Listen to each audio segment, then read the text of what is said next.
दोस्तों, दिनाक्षी short hand में आपका स्वागत है। अगर आप चैनल पे नए हैं तो चैनल को सब्सक्राइब करें और बेल आइकन ज़रूर दबाएं।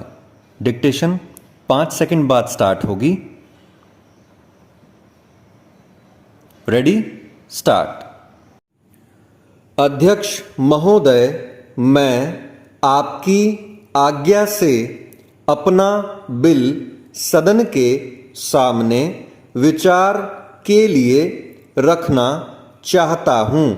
मैंने इस बिल में एक बात कही है कि जो विदेशी धन गलत तरीके से हमारे देश में आता है उसके ऊपर कोई कड़ी निगरानी होनी चाहिए।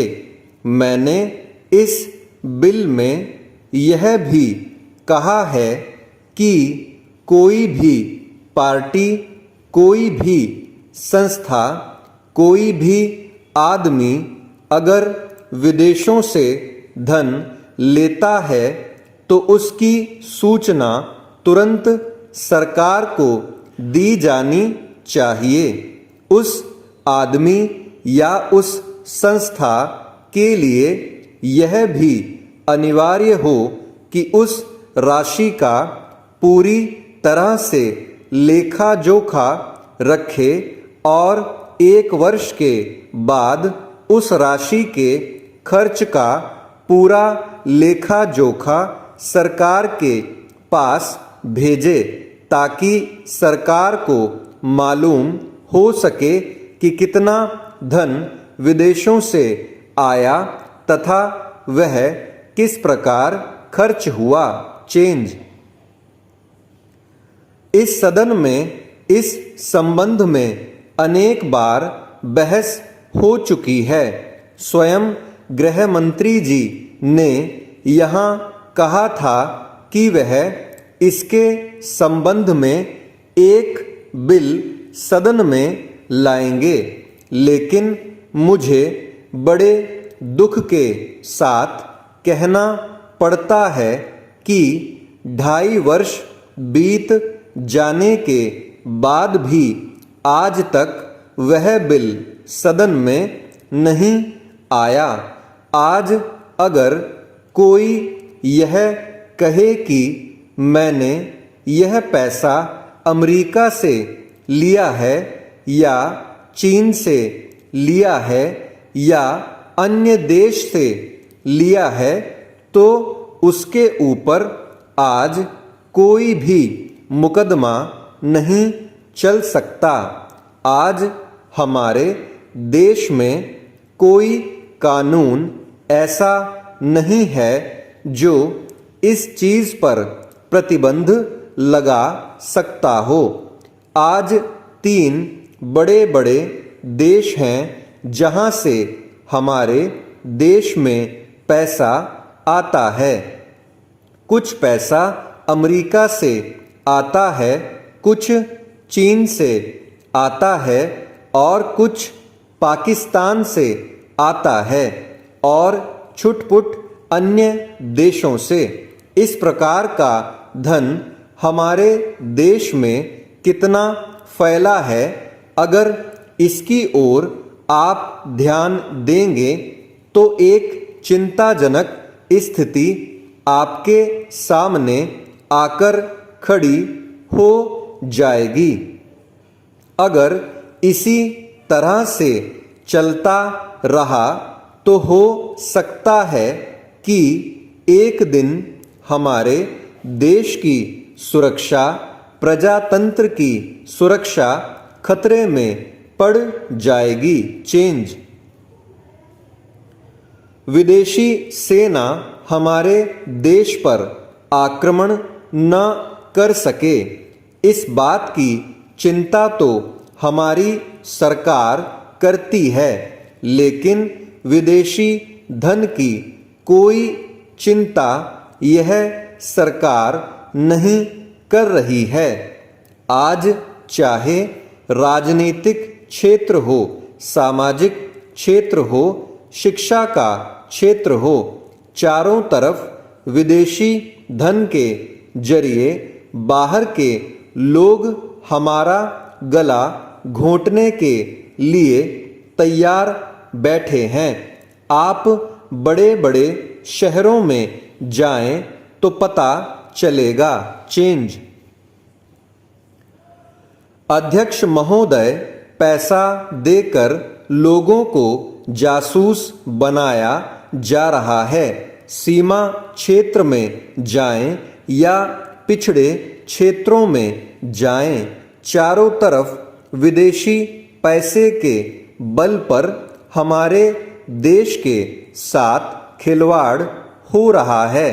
इतना ही नहीं, विश्वविद्यालयों में जाएं तो वहाँ भी यही खेल खेला जा रहा है। गिरजाघरों में, मंदिरों में, मस्जिदों में विदेशी पैसे के बल पर अपना प्रभाव जमाने की कोशिश हो रही है। यह समस्या किसी एक पार्टी की नहीं है, यह राष्ट्र की समस्या है। आज सदन में वित्त मंत्रालय की मांगों पर बहस हो रही है। सरकार के हर विभाग का वित्त मंत्रालय से संबंध होता है। देश में जो प्रगति हुई है और हो रही है उसकी काफ़ी चर्चा हुई है।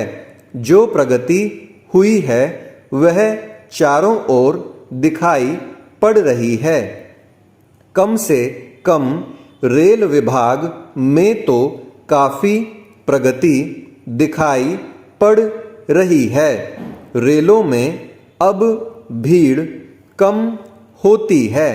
बिजली का भी काफ़ी विकास हुआ है, लेकिन देहातों की तरफ हमारा जो दृष्टिकोण है उसको देखकर कुछ कष्ट होता है। अभी जो जनगणना हुई है उसको देखने से मालूम होता है कि शहरों की जनसंख्या अधिक बढ़ी है। आज देहातों से लोग शहरों की तरफ आ रहे हैं। हमारे राष्ट्रपिता ने कहा था कि लोग देहातों में बसें, देहातों के जीवन को पवित्र करें। लेकिन स्वराज्य के 55 वर्ष बीत जाने के बाद भी देहातों की तरफ न जाकर शहरों की तरफ लोग आते जा रहे हैं। इस प्रश्न पर हमको कुछ गंभीरता से विचार करना होगा। अगर देहातों में लोगों को सुख सुविधाएं मिलती जो आज शहरों में प्राप्त हैं तो लोग देहातों से शहरों की तरफ न दौड़ते बल्कि शहरों से देहातों की तरफ जाते। चेंज। देहात के जीवन में दो प्रकार की चीज़ें थीं। एक तो जमींदारी प्रथा थी और दूसरे वे लोग थे जो रुपए का लेन देन करते थे। जमींदारी प्रथा समाप्त हुई, इससे लोगों को कुछ राहत मिली। जहाँ तक रुपए के लेन देन का प्रश्न है, पहले 25% तक का ब्याज लिया जाता था, उसमें अब कुछ कमी अवश्य है, लेकिन कहीं कहीं तो अभी भी उतना ही ब्याज लिया जाता है, जिससे कर्जा लेने वाला उनके चंगुल से नहीं निकल पाता। सरकार भी अब उचित दर पर कर्जा देने लगी है। इस वजह से कहीं कहीं पर साहूकारों के ब्याज की दर में कमी आई है। स्टॉप। दोस्तों, डिक्टेशन अच्छा लगा हो तो वीडियो को लाइक और शेयर कर दें और चैनल को सब्सक्राइब करके बेल आइकन ज़रूर दबा लें, जिससे भविष्य में आने वाली हर वीडियो आप तक सबसे पहले पहुंच पाए। धन्यवाद।